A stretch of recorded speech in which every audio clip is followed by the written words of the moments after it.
Well, good afternoon, everyone. It's great to be back. It's good to see so many familiar faces, people I love, the people that come and talk to me every day about the things that concern them. It's been a beautiful day. It's another beautiful year in this great 233-year experiment, this great experiment in liberty, our constitutional republic.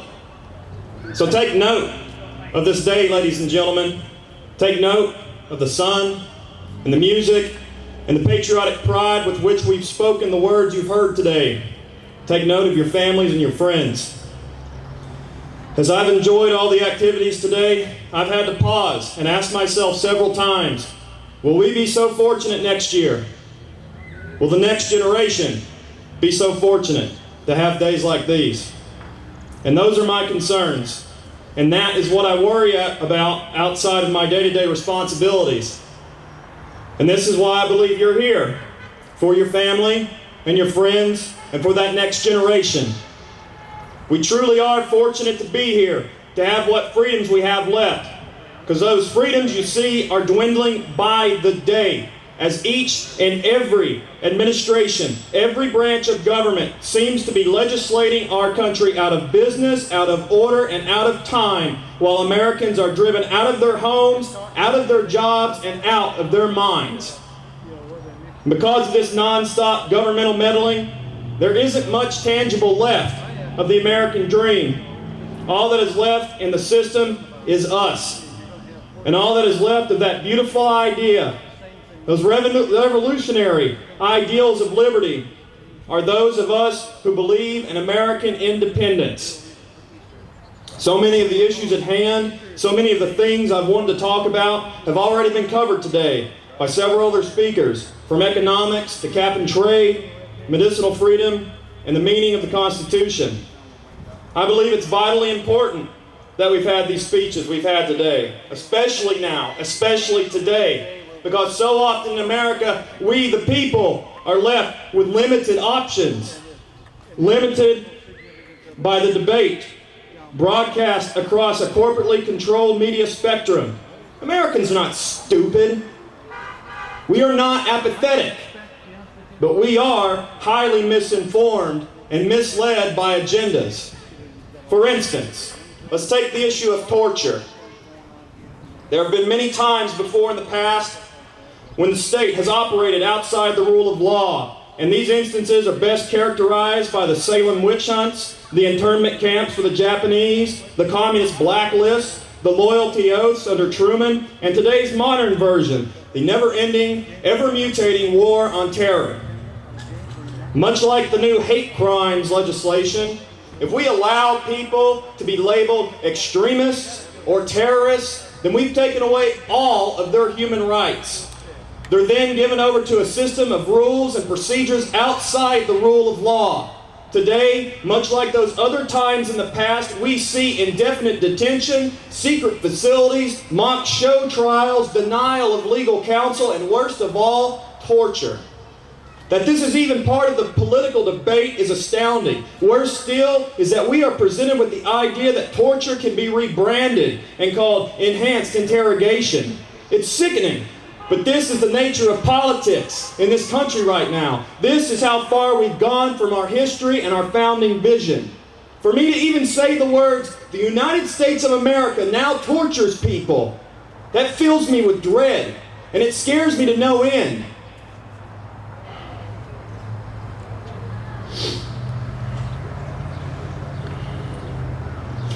Let alone the fact that there is support for this practice on both sides of the aisle.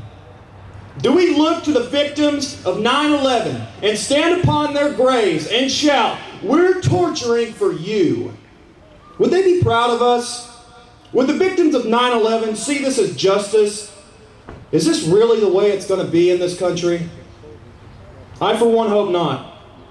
The use of torture has run its course through history, and it has been condemned every time by every generation. In 1764, Cesare Beccaria published Crimes and Punishment. This entire work is devoted to the issue of torture. Here in an excerpt from chapter 16, he methodically lays out the modern enlightened case against such practices. He calls them cruel and based upon the right to power, not of justice. He says, no man can be judged a criminal until he be found guilty, nor can society take from him the public protection until it have been proven that he has violated the conditions on which is granted. What right, then, but that of power, can authorize the punishment of a person, so long as there remains any doubt of his guilt? The dilemma is frequent, yet very simple. Either he is guilty or not guilty. If guilty, he should only suffer the punishment ordained by the law, and torture becomes useless, as his confession brought about by torture is unnecessary. If he be not guilty, you then have tortured the innocent, for in the eyes of the law, every man is innocent, whose crime has not been proven. Just like Beccaria, we must openly condemn the use of torture. And all we have to do is simply return to our principles, obey the rule of law, and abandon the notion of special laws for special crimes. And now, if you think this doesn't concern you, then I suggest you go home and read the Department of Homeland Security's Domestic Extremism Lexicon. Go ahead, get on the internet, Google it, DHS Lexicon. Now that the system is in place to detain and subjugate foreigners whenever they're labeled an extremist, what happens if this system is turned around on Americans? It's a heavy question with dire implications. But don't be fooled by believing that just because we live in the United States that the horrors of Russia or Germany could not be visited upon us. The only safeguard for the people are they themselves. We, the people, are the only ones that can keep this government in check. And if we fail to do so, just as Steve Efremov earlier described his family's trials and tribulations in the Soviet Union as it spiraled out of control, we will be facing situations much worse than higher taxes. We need to remember something. As government becomes more exclusive, bringing in lobbyists, power brokers, and cronies to blindly follow their agenda, those governments become hypersensitive, wary of any opposition or criticism. I'm sure many of you have noticed how tightly controlled the press corps has become surrounding Barack Obama. As government progresses in such an unhealthy way, they grow dangerous, they grow desperate, and they grow radicalized. They grow weary of naysayers, and they begin to crack down. As recently reported by the American Civil Liberties Union, the Department of Homeland Security would tell you that we now fit the profile of extremists and, in their own words, low-level terrorists for simply protesting, for doing our constitutional patriotic duty this beautiful July day by speaking out against them, for loving our families and our country so passionately. Now, did anyone here have to drive through a red light camera today? Yeah, I see. So did I. Department of Homeland Security funded cameras watch our cars on the streets. Protests and assemblies are monitored by the FBI. Bloggers and individual activists are being detained with their homes searched for anti-government materials. Police taser the elderly and the young alike. Tasering, as I call it, is merely violence and compliance via electrocution. Is this it, America? Is this really what we're leaving our kids? To echo the call to freedom presented by the Free State Project, I happily stand here and cry out to God, the great state motto of New Hampshire, a promise to God and my fellow man that I will live free or die, and that I will not wait to be given liberty, and I will work for it and get it myself, government or not. Yeah! Yeah!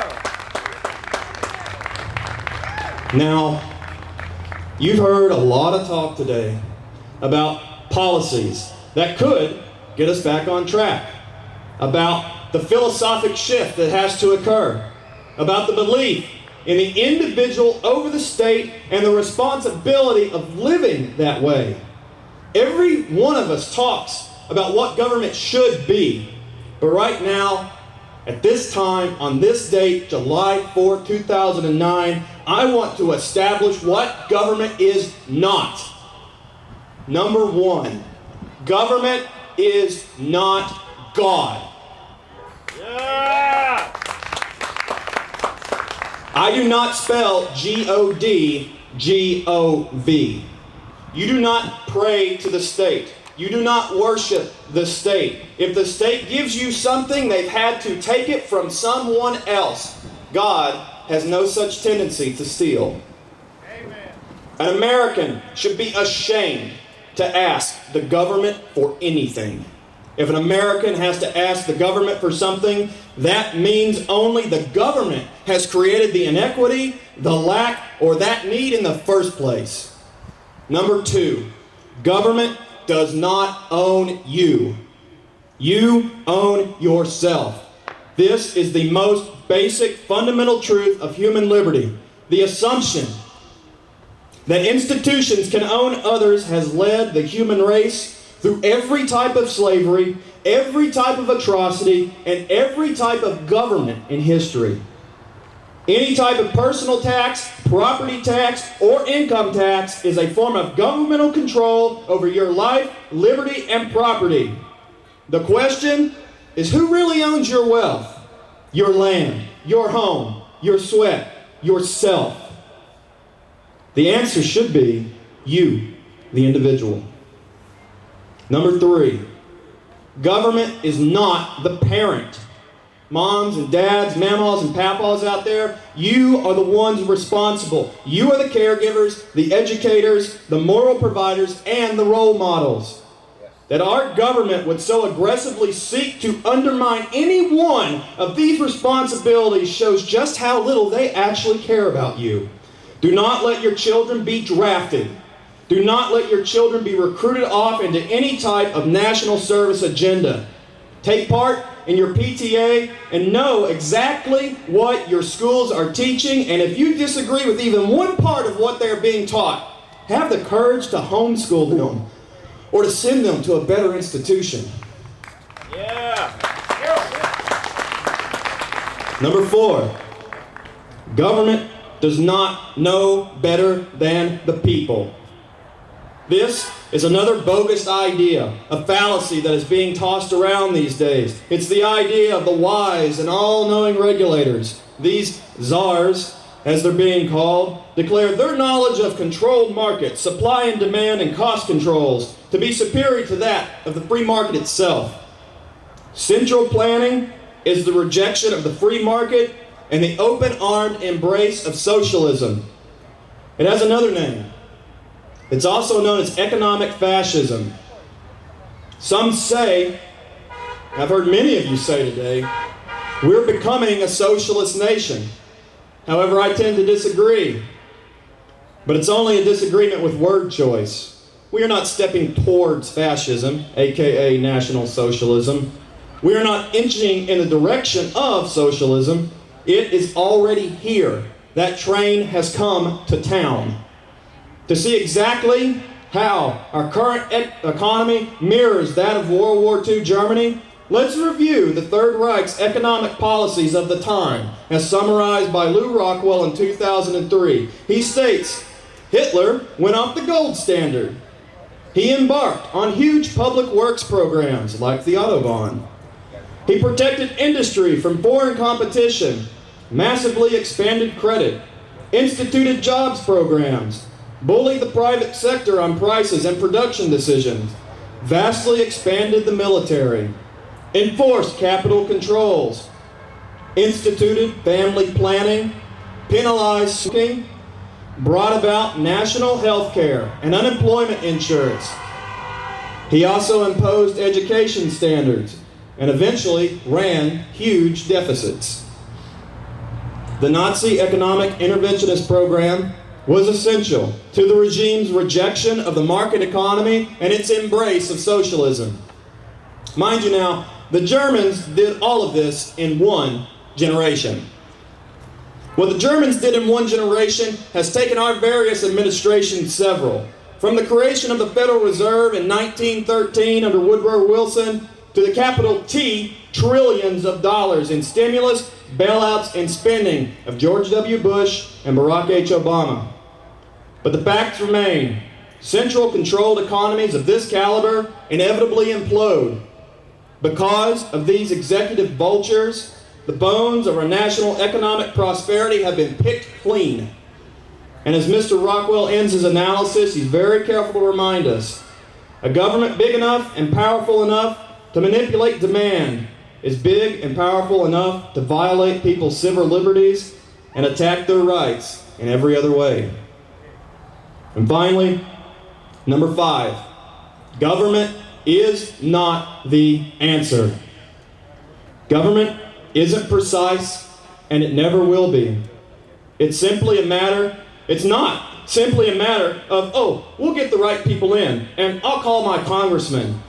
Government will always be government. You have to understand, it's force. It is violence. That's it. That's all government is.